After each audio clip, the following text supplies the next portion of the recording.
Mayo Clinic presents Emergency Medicine Grand Rounds.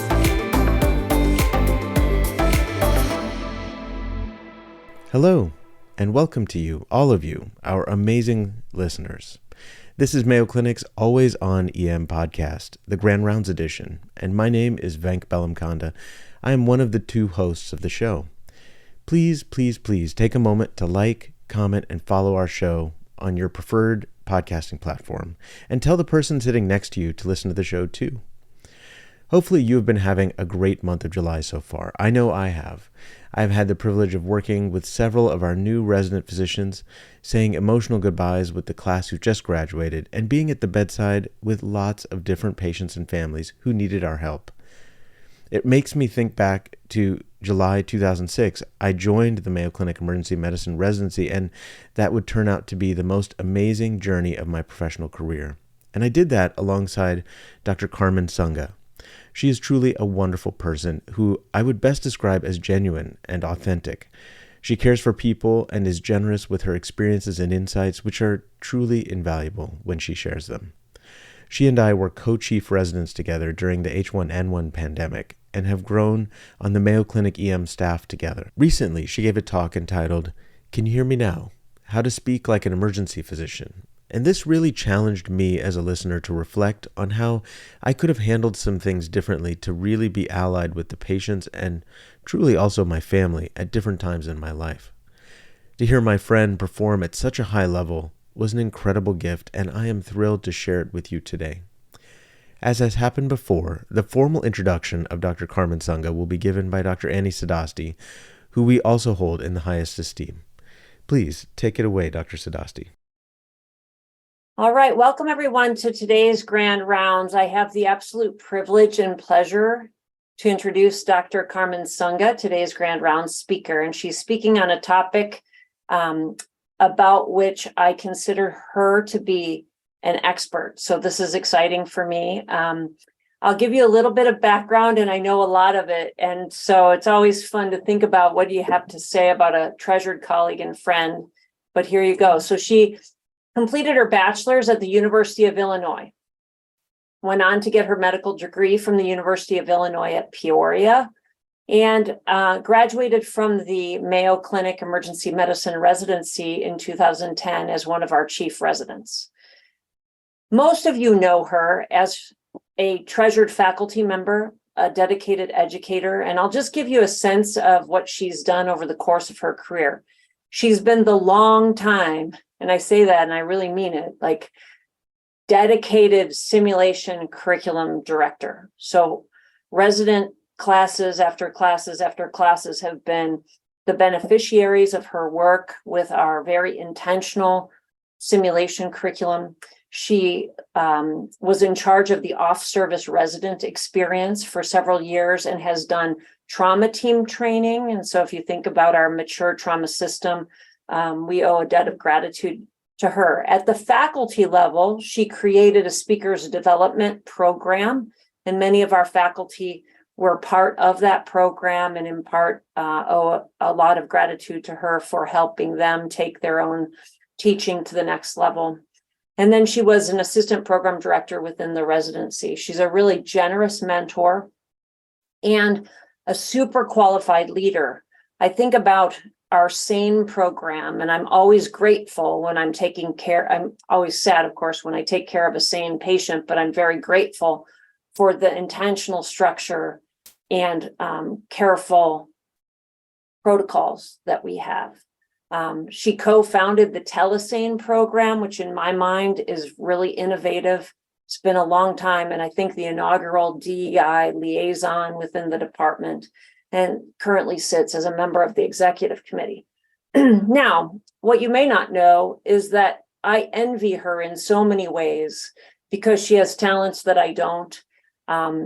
There are some fun things that we share, interests in common. She is an incredible collector of watches. I only wish I had a 10th of the watches that she had. And you should take a look at her wrist every now and then. It's kind of fun. There's always history associated with it, and I encourage you to explore that. She also loves fine pens and knows a lot about them and has taught me a lot along the way. But what you might not know is that kind of like Dr. Hami loves boy bands, Dr. Sunga loves girl bands. So it started years ago with the Spice Girls and Spicy Spice and Posh Spice and all of the various Spice Girls. But now it's AJ and Allie. Little known fact.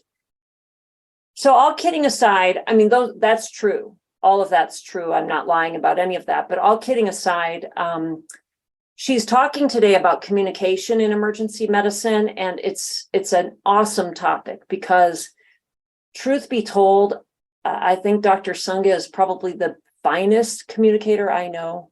If you remember that listening is part of communication, and a really important part. I have learned a lot from her just with her intentional listening skills, and I can't wait to hear what she has to say. So with that, I'm going to turn the microphone over to her. Well, thank you, Annie, so much for the introduction. It means so much coming from you. I'm a little hesitant to ask you because I have so much respect for you, and didn't know what you're going to say, but everything you said, I think, rings true. So thank you very much. And thank you all for coming to my grand rounds. As Annie said, this is on the topic of communication. I hope you leave here with plenty to think about and many tips and tricks for your next shift. And I do apologize that I'm not there in person with you, but circumstances dictated that I be at home today. So my slides should be advancing. So if not, let me know. But before we start my presentation, I'll give you some thoughts on communication to frame what we'll be talking about for the rest of this hour. The single biggest problem in communication is the illusion that it has taken place. So what that says to me is we think we are better communicators than we actually are. How well we communicate is not determined by how well we say things, but how well we are understood. So communication is both about the sender and the receiver. And great communication begins with connection. It is imperative that both sides feel important to the conversation and to each other. I'm dedicating this lecture today to the best communicators I know, my parents. As you could see, they were both trained in medicine. My mom devoted her life to her family, and my dad is still practicing to this day. They're my heroes, my inspiration, the reason why I'm here today. And so, Mom and Dad, this is for you. I have no disclosures as far as my objectives. We'll discuss why being a skilled communicator is essential for an emergency physician. We'll define effective communication. And in the last part of the talk, I'll give you communication strategies to make yourself and others feel heard. What this talk is not directly about are written forms of communication, such as social media or email, or even documenting in the medical record. And it's not what you might think it would be about, which is medical handoffs, how to consult with specialty services, or even how to lead a team in a resuscitation. But I promise you what you will learn today will still be helpful in all of those areas. So the first part, why is being a skilled communicator key for an emergency physician? There's 3 sections to this. Time and environment is not on our side. We have expectations to be good communicators in the professional and academic and workplace spaces. And maybe, just maybe, you can combat burnout within your sphere of control by using communication. So the ED, it's an amorphous place. We never know what we're going to get. But the things we do know about the ED and the reasons why we have to be great at communicating are the following. Discontinuity of care. Patients show up and we've never met them before, and they've never met us. So we need to be able to get across the messages that we want to send to them right from the get-go. We have discontinuity of teams. With shift work, rotating medical students and residents, it's probably statistically impossible that you have the same team twice on a shift. The communicators themselves are stressed. The patients are scared, anxious, in pain. And the teams, we are stressed because of our anti-circadian lifestyles, our very little bathroom breaks that we get. It's just not a great environment unless you go in with the intention to communicate well. Don't forget about COVID and PPE and masks. Things are much better now, but we are still in the ED more so than other spaces in the medical world wearing masks, both the patients and the staff. And so we lose a lot of that facial communication. And so we need to be better at other types of communication. And finally, of course, time. It's not on our side. We don't have the luxury of knowing we have 20 minutes with this patient to get in and get out. We could be interrupted at any time with a very sick patient. And we know that there is a waiting room of 20, 30, sometimes even 40 people who will just have to wait longer if we take too long. What about professional standards? What does the American Board of Emergency Medicine think that what is important for us as certified emergency medicine physicians? They have created 2 documents, which you can look at online. One is the knowledge, skills, and attitudes of an emergency physician, which is basically the actions and behaviors that we should be skilled at. And then the model of the clinical practice of emergency medicine, which ABEM likes to define as the nouns, basically what sets us aside as emergency docs versus others. And it's basically what the written board exam is based on. It covers many, many things that you would expect. We have to be good proceduralists, resuscitationists. We have to choose the right medications. But at the very top, number 1 there, because it's alphabetical, but of course, number 1 is communication and interpersonal skills. This trickles down to the residency level. The ACGME is the body that ensures that we have excellent emergency programs that will be graduating excellent emergency residents. And they do so by using milestones that residents have to meet in order to progress through each year of residency. And they've divided these milestones into 6 big areas, but one very important area, again, is interpersonal and communication skills. Mayo Clinic. These are the values that Mayo Clinic asks each of its employees to reflect upon when you're deciding how to behave at work.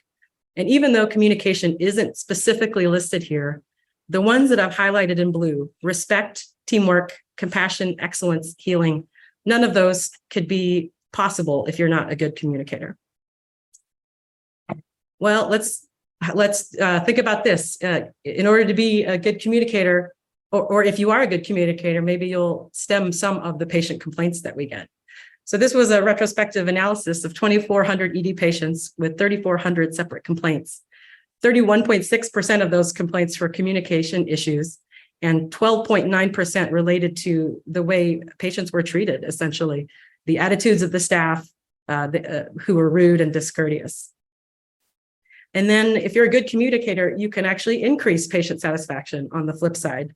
This was a systematic review that looked at 7 controlled intervention studies that actually showed pre and post that there was increased patient satisfaction if you communicated more with the patients, meaning you gave them increased information at arrival in terms of what to expect in their ED stay, why there are waiting times, and those types of things.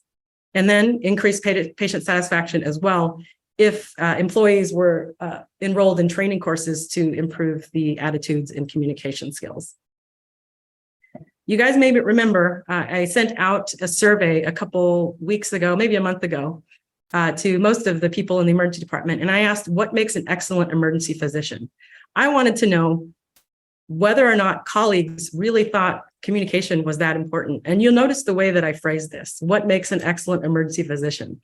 I didn't ask what makes an excellent communicator.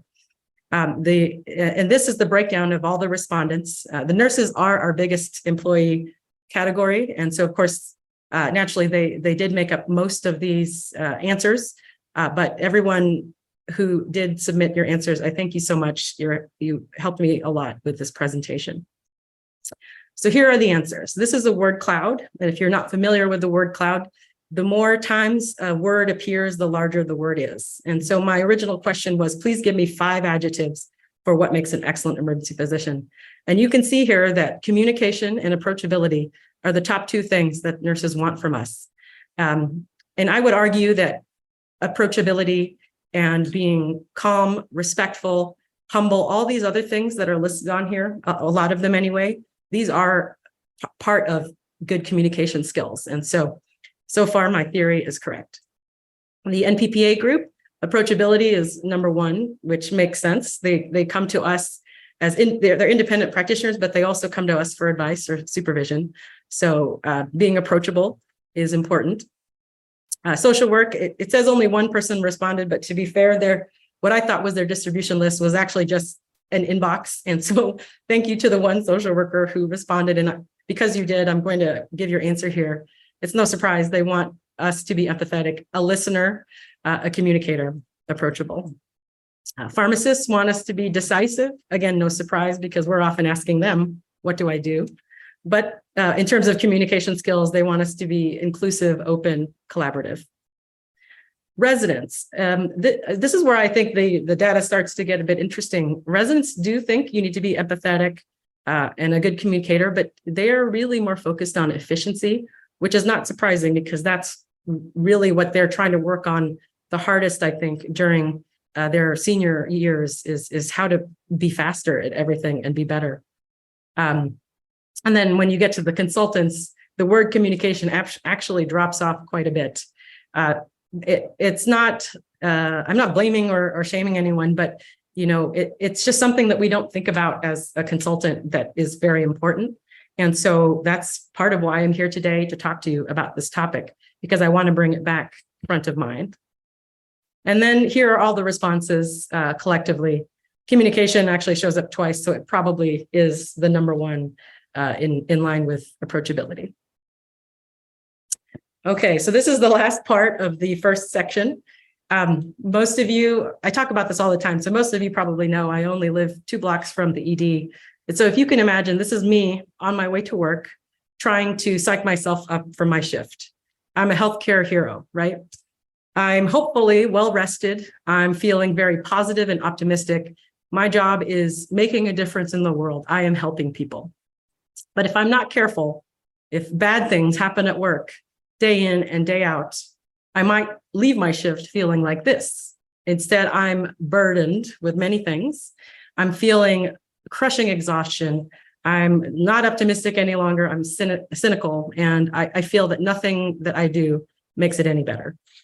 And what am I describing here? I'm describing burnout. And what burnout is actually a normal stress response. It's not pathological. It's a normal stress response when you have an excessive load. From a mechanical standpoint, burnout is excessive load ruining the ability of the machine to function. And then from a more personal standpoint, it's when you no longer feel dedicated or passionate about your job and basically you want to quit. The authors of this book, The Burnout Challenge, talk about the fact that burnout is not a person problem, it's a workplace problem. And so it's not going to be easily fixed by yoga or mindfulness or exercising or resiliency training. It's something that needs to change at work. And so the reason it occurs is because there's a mismatch between the worker and the workplace and the expectations that each has of each other. And so from the worker's perspective, there's too much work to do and not enough resources. There's a lack of control about what happens at work. You're not getting sufficiently rewarded. People aren't being fairly promoted. And the conflicts of the company might be conflicting, or excuse me, the values of the company may be conflicting with your own personal values. But the last one on this list, the breakdown of community. Again, my talk is about communication. And this is the piece where I think you yourself, as well as working with your company, can make a difference. Because when you have a breakdown of community, you have conflict, you have distrust, you have disrespect. And working on your communication skills can fix all of these things at both the micro level and the macro level. So that's the first part of the talk, why we need to be excellent communicators. And so we're moving on now to defining what effective communication actually is. And again, 3 parts to this. What do our governing bodies say about it? What do patients say about it? And then what does the literature say? So again, going back to the American Board of Emergency Medicine, I've condensed the list of things that we need to do to be good communicators for both clarity and brevity, but these are the main points. They want us to establish rapport and demonstrate empathy, not only with patients, but with our teammates. And again, this is the section where I'm defining it. In the very last part of the talk, I'll be telling you how. They want us to communicate information and confirm understanding. So that's, again, both the sender and the receiver being important in the communication. Consider the expectations of those who provide or receive care in the ED and negotiate effectively to provide optimal patient care. They want us to do these things by active listening skills and asking the patient to participate in medical decision-making and using both verbal and nonverbal skills in order to do it. From the ACGME perspective, because this is a training, this is a body that governs training institutions, it's not a surprise that the communication milestones are very similar to what ABEM wants us to do. So here I've only highlighted the main differences, which is they want us to train residents to use clear language with patients. No medical jargon, no terminology, just describe what it is that you're seeing and talking about in normal words. And then we also want to not just figure out what the patient's expectations are, but we want to elicit their values, goals, and preferences, which are different things, and incorporate that into our treatment decisions.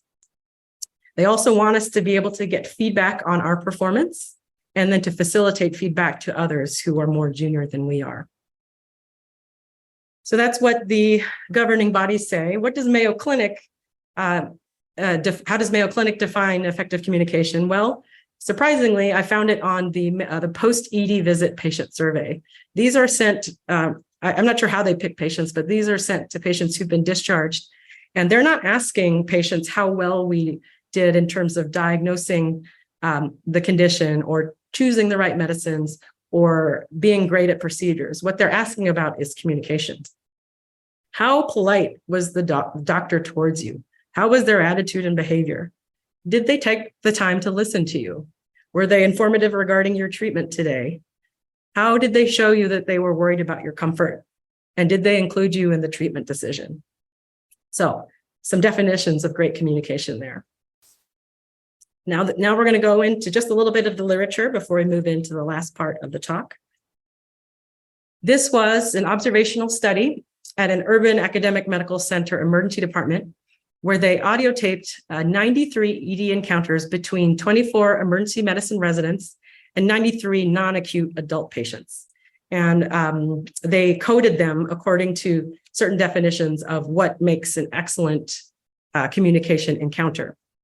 And what they found was from the initial H&P, the history and physical time, there were 62 encounters. These lasted only 7 minutes and 31 seconds. So if you remember back at the beginning of the talk, we talked about how we don't have much time. A lot of people are only spending 7 minutes and 31 seconds at the very beginning with these patients. So that's a lot of ground to cover in that time frame. But in this time frame, only 66% of residents actually introduced themselves to the patients, and only 8% said that they were in training. So I cannot imagine how this conversation is going when the patient has no idea who they're even talking to. How are they going to know what they should talk about? They found that 63% of the residents remembered to start with an open-ended question, but only 20% of patients were allowed to complete without being interrupted. And how long do you think it was before they got interrupted? 12 seconds. I'm going to pause for 12 seconds.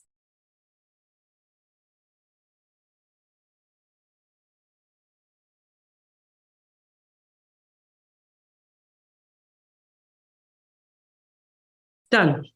If you were a patient, do you think that you could have gotten everything you wanted to say to the doctor before you got interrupted? I'm guessing not.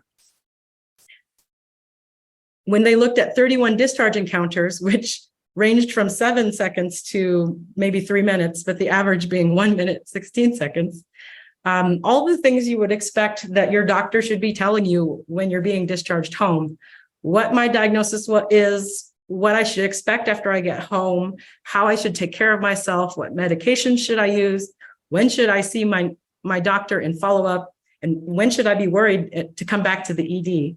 Only 65% of the time or less were any of these things discussed.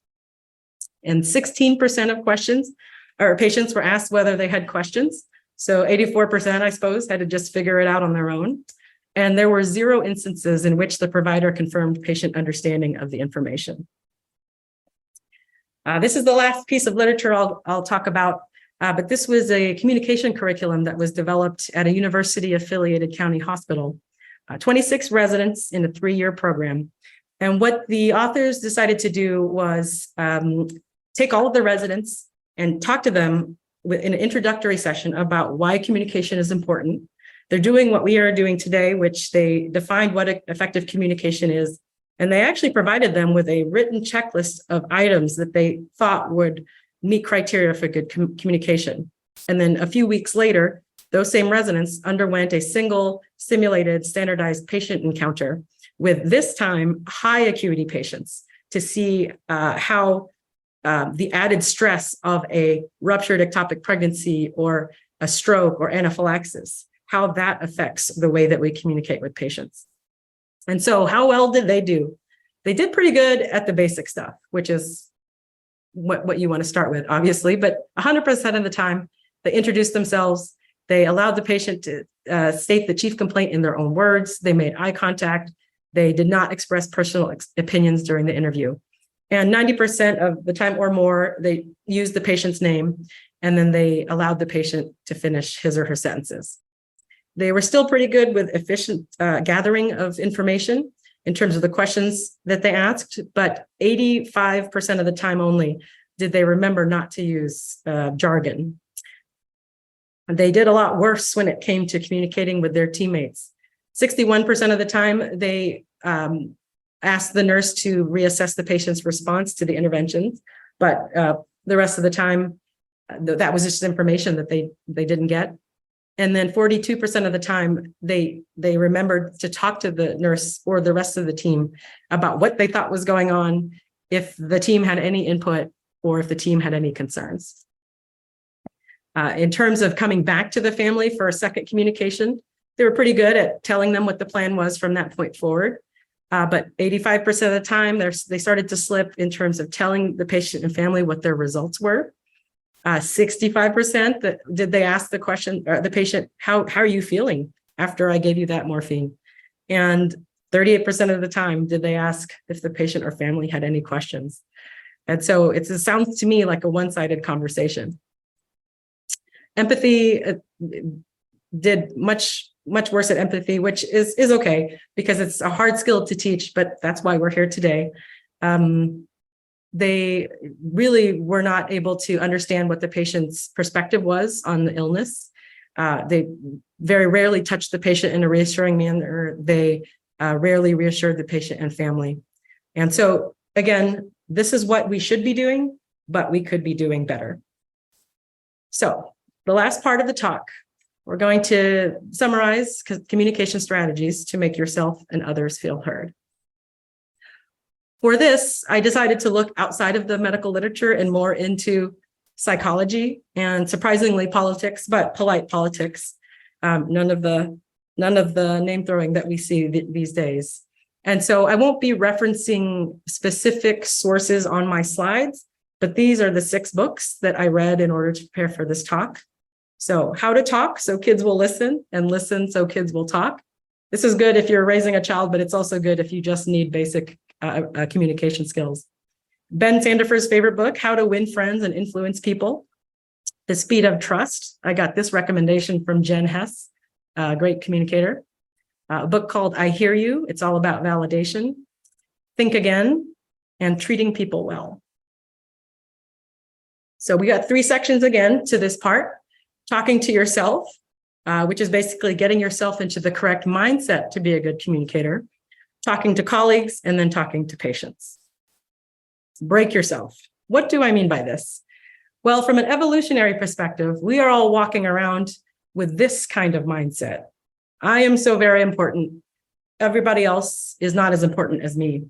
And that was there again to help us with survival of the fittest. But in the modern world, this is not very helpful when you're trying to be a good communicator. So remembering that arrogance alienates others and confidence inspires others, what you should do is flip the script to actually think that other people are either as equally important as you or maybe even more important as you in that particular conversation that you're having. In other words, you need to operate from a position of humility. The second thing you need to talk to yourself about when you're trying to be a good communicator is you've got to be graceful. When people are behaving in ways that you feel are not the way that they should be behaving, your first instinct may be to criticize them, but you shouldn't. You should seek to understand why a reasonable, rational person would be acting this way, meaning you need to find out what their good intentions are. For instance, I've heard this many times from many different kinds of healthcare staff in our ED. It's 4 o'clock in the morning. Why is this patient here with a sore throat? Well, first of all, that patient might be there with epiglottitis, but even if it is a simple viral pharyngitis, think about maybe that patient doesn't have any insurance, has no primary care physician, has no idea how the medical system is supposed to work. And so they're coming to the ED because that's all they know. Or they have 3 jobs and this is the only time that they were able to show up. Maybe that consulting service who was just very rude to you, perhaps they just got yelled by their consultant, or they're running on 3 hours of sleep, or they just got off a really terrible case where things went wrong. Be graceful. Sanctuary. This means to create a safe space. People will only be able to communicate with you if they're feeling safe and that they can trust you. I guess I am going to quote the Speed of Trust book here. Stephen Covey talks about different kinds of trust environments and how that impacts how well a team works together. So if you have low trust, your interactions with each other are very tense because you are fearful of each other. You're not sure of what each other's intentions are. You're doubting each other's moves. And it's a draining type of environment because you're trying to use energy to create or maintain relationships that are faulty to begin with. A moderate and trust environment is actually a pretty good place to start because people are polite. It's a healthy interaction with each other because you have built up some knowledge of what each other's intentions are. And so you feel safe and accepted and things are frictionless. But what you really want to create, if you want to be a good communicator, is a high trust environment where people are happy to show up to work and they're happy to see who it is that they're working with. If you've never had the experience of walking into a hallway and people cheering that you're working with them, I guarantee that it's one of the best feelings in the world, and you should really work towards that. You can leverage each other's strengths because you know each other's intentions, and this actually creates energy and momentum for teams to work even better together. So moving on to the second piece here, how to talk to your colleagues. Before we go on, remembering that we've got our 3 pillars of how to communicate well, which is to be humble, be graceful, and create that safe space. You have to create the trust. You can't assume that the people will do it just because your name is Annie Sadasti. If you've never met that person before, you've got to make them know that you are their sanctuary. And the way to do this is to do the meet and greet, which is learn people's names and use them. I am not great at this. I continue to work at this every day. But a person's name is one of the most beautiful things they could ever hear. It's because it is what sets them apart as individuals. It makes them feel important. They know that you respect them because you've bothered to take the time to learn their name. So use names frequently. Again, just to create trust, state your intentions, state your expectations up front. Tell people what you need from them. If you are walking into a particularly grumpy looking shift, talk about having a positive mindset at the beginning. Telling the nursing team, hey, if there is a really sick patient, I don't mind if you interrupt me no matter what I'm doing. But otherwise, maybe let's communicate with secure chat. Then they kind of know a little bit about, how flexible you are and how you like to communicate. But importantly, you need to also ask, what do you need from me to make this a good shift today? This again it's good for the workflow, obviously, but it's conveying a sense of respect so that the person on the other end of all the communications feels important to you. And you've got to show humility and vulnerability. So asking for feedback, this is one of the things that we're trying to train our residents to do, but asking for feedback from your team. Hey, if I make a mistake today, please let me know. Or if I am failing to keep you updated with the patient's plan, just like you asked me to, please let me know. This makes them know that you're approachable and they will come to you much more easily than if you've never set something up like this. And then, of course, you need to show gratitude each and every time someone comes up to you with that piece of feedback or does something great. We need to be great at being empathetic, as you saw from the lists of skills from ABEM, as well as what our colleagues want from us. And so what empathy is really is just validation. So there's a direct connection between how people feel and how they behave. So if you see a colleague, a resident, for instance, who's feeling really terrible, in order to get them unstuck, you need to figure out how they're feeling. You need to name the feeling for them and provide a justification for why they're feeling that way. So for instance, I can see you're frustrated because you missed that central line. It's hard when things don't go our way. That's much better than saying something like, shake it off. People often think this might be a good response to when someone is feeling bad, but really what that's telling that person is your feelings aren't valid. You need to not feel that way and feel this other way. So not something that you should do. Another thing that is well intended, but not great in terms of validating the other person is reassurance, surprisingly. Hey, don't worry about it. You're usually really good at a central line. That might make sense for them in the context of past experiences, but today they're feeling bad about the one that they just missed. And that's what they're continuing to think about unless you validate their feelings. And then offering advice. This is the other thing that people often try to do right away. There is a time and place for giving advice, but you've got to get the feelings out of the way first. You have to validate first, validate again, and then maybe after that, ask, is it okay to offer you some advice at this time? Once feelings are accepted, it's much easier to let go and move on. Remember, we're supposed to be good at giving feedback. Well, flattery is positive feedback. And so you want to be generous with compliments for your team. It boosts people's self-esteem and people love to hear it, but what it's actually doing is increasing their inner drive to excel. And so what I mean by this is you can't just say, great job today. You've got to describe specific behaviors that you saw that you want to keep seeing. You saw patients all the way till the end of your shift, even though I knew that you were tired. You didn't know the answer, but I saw you did the research on your own and you came to me with a plan after you looked it up. Your documentation is so thorough and timely. I already knew the patient by the time you came to talk to me about them. You can bet that on your next shift, if you're working with a resident and they knew all these things were what you were looking for, they're going to try to reproduce these behaviors and even more because they want to keep hearing those compliments, that positive feedback. We also have to be able to give constructive feedback. And so there's many ways to go about it. I actually gave a whole 45-minute lecture about giving feedback. But what I learned from reading these recent books is that, hey, talk about your own mistakes first. This will normalize the situation for the person you're giving feedback to, and it makes them feel less ashamed. Use descriptions of the problem rather than assigning blame, and this helps reduce defensiveness on their part. And it actually even gives the other person a chance to figure out what to do. So here's an example.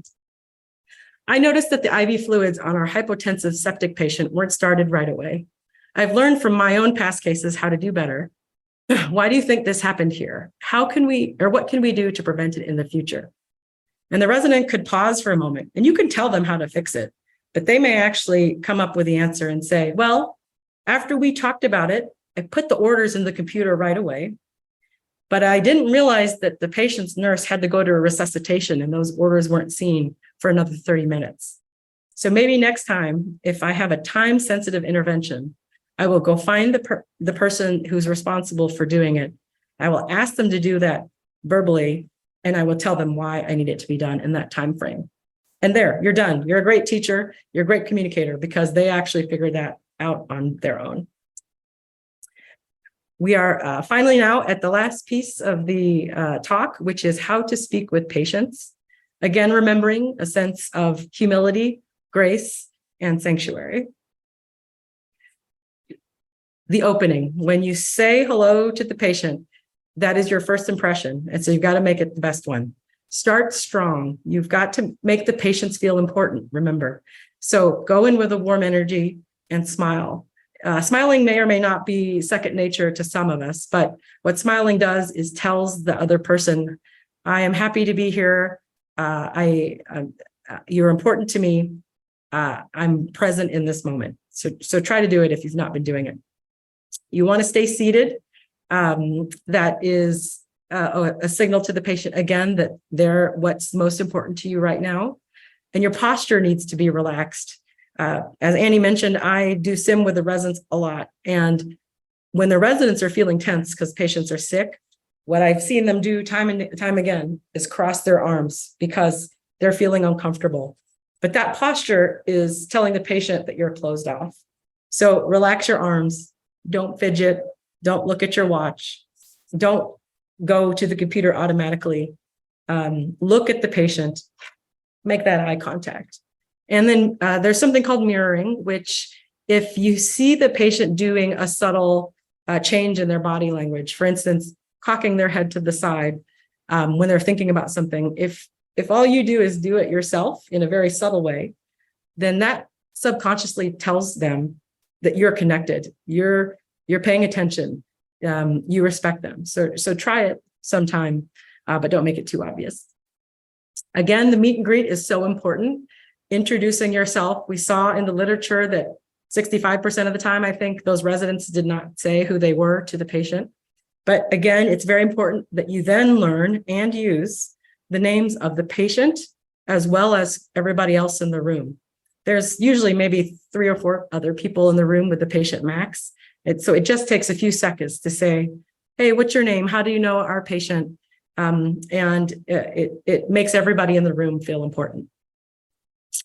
Ask permission from the patient to help restore that sense of autonomy. They're lying in that ED bed, not knowing what's happening to them, feeling pain, anxious. Ask permission. Can I talk with you now in front of your mom and dad here? Or should we have them step out of the room? They will be much more open to talk to you about everything that they really should from a diagnostic perspective if they know that you've got their intentions at heart or their best interests at heart. And then start with your open-ended question. How can I help you today? Or however you want to use it. And then this is the part that we all need work on, listening. Remember that study that said 12 seconds is all that we usually give the patient. You really have to be as silent as you can for as long as you can. I have the good, the bad, the boring on here kind of as a joke, but we've all been in the room before when the patient, you've asked the patient one thing and then they've kind of started meandering down what they did the entirety of the day before the ED visit. But just give them time. Eventually they will get to the information that you need to know. Patients store, retrieve, and convey information very differently from doctors. And so allowing them to tell you what they think is important, and then you at the end directing them just a little bit with some follow-up questions is much easier than trying to hammer all the questions that you need to get out of the way at the very beginning. Head nods and verbal acknowledgements. This is to let the patient know, wow, I've been talking already for 3 minutes now, but is it okay for me to keep talking? Yes. You nod your head, you say, I see, please go on. Those very short verbal phrases to let them know that you're listening and you're not going anywhere. You need to turn toward bids. And what these are requests for connection and validation. And so a very common example is if I am with an elderly man and I ask him who the elderly woman is in the seat next to him, and he'll say something like, that's my beautiful bride of 65 years. And you cannot ignore that. You have got to share in that moment of pride and joy with that patient. It's a small moment of connection, but it goes a long way. And so saying something like, wow, did you say 65 years? I can't believe it. That is so difficult to do. You guys must really love each other. They feel so much better, and then you can move on. It takes 2 seconds. Don't forget to paraphrase what the patient said to you to make sure you understood what they were trying to say. It gives them an opportunity to correct any wrong information that you processed. And then when you leave the patient's room for the first time, remember, use the plain language, not saying we are going to get, not saying I'm worried you have appendicitis. For most people, they probably know what that is, but saying something like, I think you might have an infection of your appendix, which is a part of your intestines, as simple as you can. But remembering to tell them, this is what I think is going on, and this is the plan that we have for you today. You have to elicit their expectations, remember. And so saying things like, have I addressed all your concerns today? What are you most worried about? What do you think might be going on? Or what were you hoping would happen when you came into the ED? Most of these things are already covered by what you've done if you've already done a good job at explaining. But a question like this might bring up that last thing that the patient was worried about that they were hesitant to say. And then kind of wrapping up too with, what questions do you have? It's worded very intentionally, not do you have any questions? Because do you have any questions puts the burden on the patient to ask for more of your time. What questions do you have gives them permission to say whatever they want. And at the last part of the visit, or if you're just popping in to reassess them, again, remembering the plain language, explain the results, ask, how did you respond to the medication we gave you? And remembering to tell them the diagnosis. It sounds silly for me to say this, but we saw the literature where this was not happening 100% of the time, and it needs to happen 100% of the time. Remember to discuss the next steps, whether that's discharge, admission, the operating room, letting the patient know what to expect at the next part of their hospital encounter. Following up with, what questions do you have? And then this part, which I'm not great at, but I'm going to try to be better at, it's what's called the teach back. Because again, the communication is about the sender as well as the receiver. How well did the receiver understand the information? I want to make sure that I explain things clearly to you. Can you tell me what we did for you today, what we think is going on, and what is coming up next? You may or may not be surprised how little of what you said was actually processed by the patient. So I've got 2 more special patient encounters to talk about, and then we'll be done. So what do you do if there is an upset patient? So this is a screenshot of my my center 1 hallway the other day, toward the end of my shift. There were 2 patients in my hallway that were physically there in the ED longer than I was there. And most of that time was in the waiting room. And so I'm thinking to myself, this patient may be very upset about that. So what I will often try to do is a preemptive strike. I'll walk into the room and I'll say, I'm Dr. Sunga. I am here to take care of you. And I am so sorry you had to wait this long. I saw that you were here for 8 hours, and that's just not something that we strive for. Most of the time, that's enough to diffuse any anger that the patients might have. They're actually pretty surprised when I say stuff like that. But if not, if they still want to get their feelings out, remember to listen.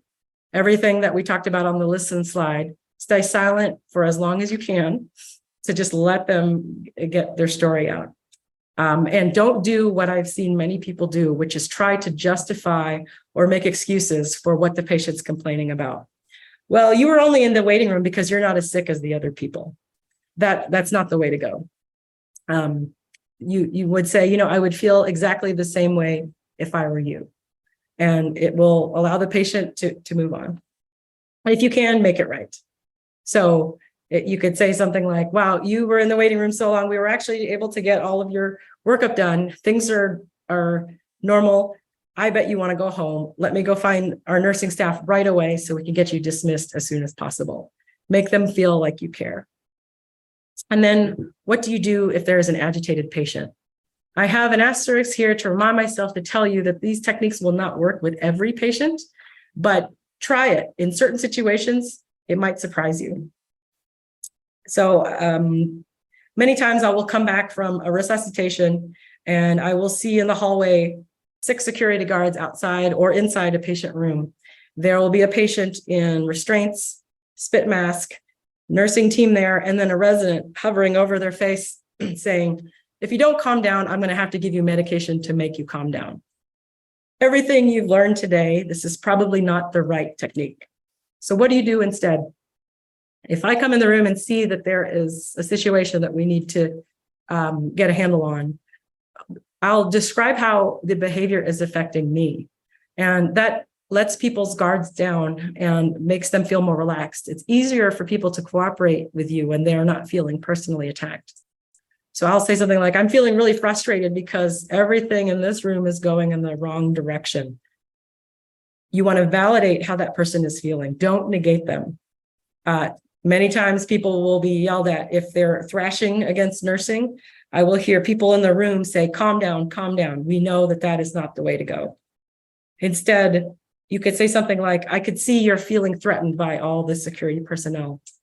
You're so angry because you're not sure what is happening to you or why it's happening to you. And you really hate having the spit mask on your face.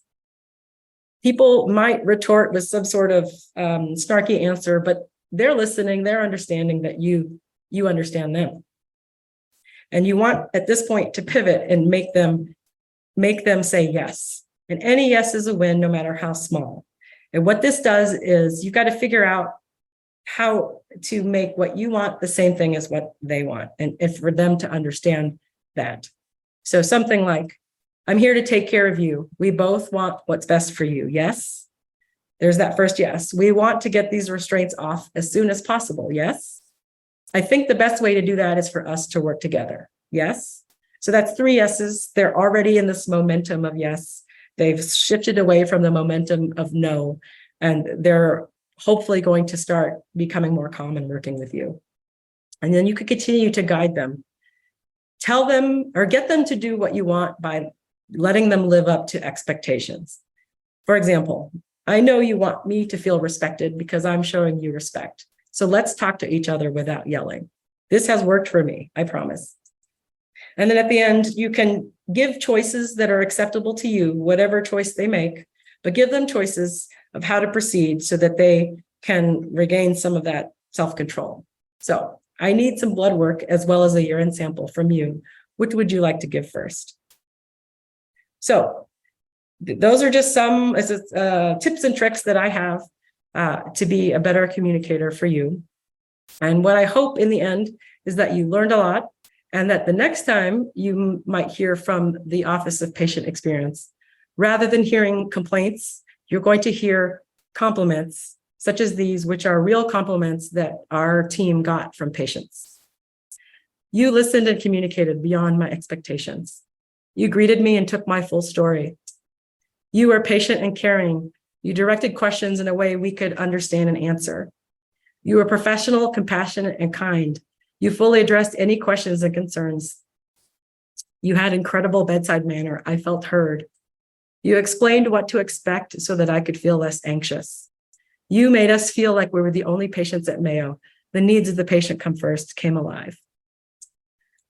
As a final thought, people will forget what you said, people will forget what you did, but people will never forget how you made them feel. So thank you so much for listening to my presentation. And I also want to thank my son, Miles. He's 7, but he helped me edit this presentation. So, because otherwise it would have been twice as long and half as fun. So thank you very much.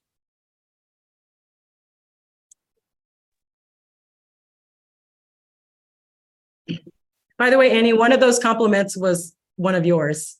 I don't remember which one, but one of those was one of yours. You have a question? Thank you, Dr. Sunga. It was a wonderful presentation. Is there any questions from the room? I see Annie has her hand up. So thank you so much. First of all, this did not disappoint. And I have so much to learn, frankly, because I think of myself as establishing what control in the room. And I'm often quoted as saying, calm down, you need to calm down. So I need to get to yes better. I'm confident of that. So my question has to do with supervising. And I think asking the open-ended question is easier when you're seeing the patient on your own. And I often struggle knowing that that's the preferred approach, but also not wanting to appear as though the team isn't teaming well by walking into the room after the resident walked into the room and the student in some cases walked into the room and saying, so what brings you in today? Do you have any tips on how you do that? Because I will say, I really do admire the way you communicate, and I'd like to hear how you navigate that space. No, it's true. Sometimes in some settings, it's probably not appropriate to say what brought you in today, because you already know it's a sprained ankle, the x-rays are negative. They probably are tired of answering the question. So if that is the case, then I will flip it and already start the summary. And so it's different from what we talked about, but I'll say, I'll explain. I read the nursing triage note and I talked to the medical student. I looked at your chart and this is what I know. And then I kind of put that out there and ask them if those things are correct. But if I do want to take any additional history, I will say, I know you have answered these questions already, and I'm sorry, but I am just double checking because I want to make sure we get this right. So that's how I would approach that is again, the more the people know about your intentions, why you're doing what you're doing, they will feel fine answering those questions. Thank you. Mm-hmm.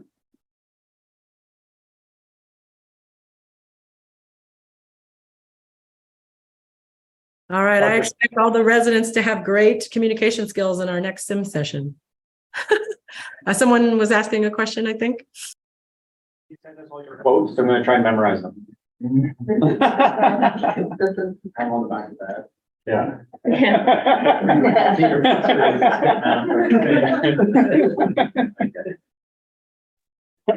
And does this work with men? It works with everybody. All of these things, actually, most of these things were written. There was that book, How to Talk to Kids So Kids Will Listen. So good. Yeah, the way you talk to children is the way you talk to adults, because it's all about making people feel accepted.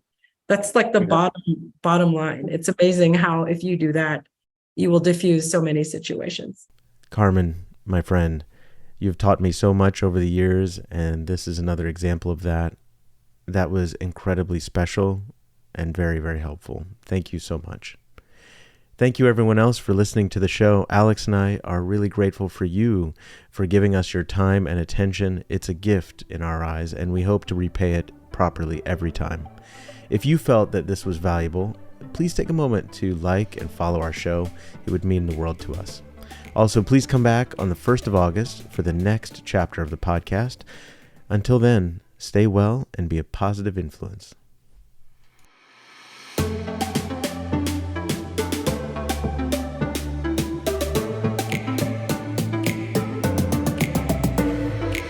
The Always On EM Podcast.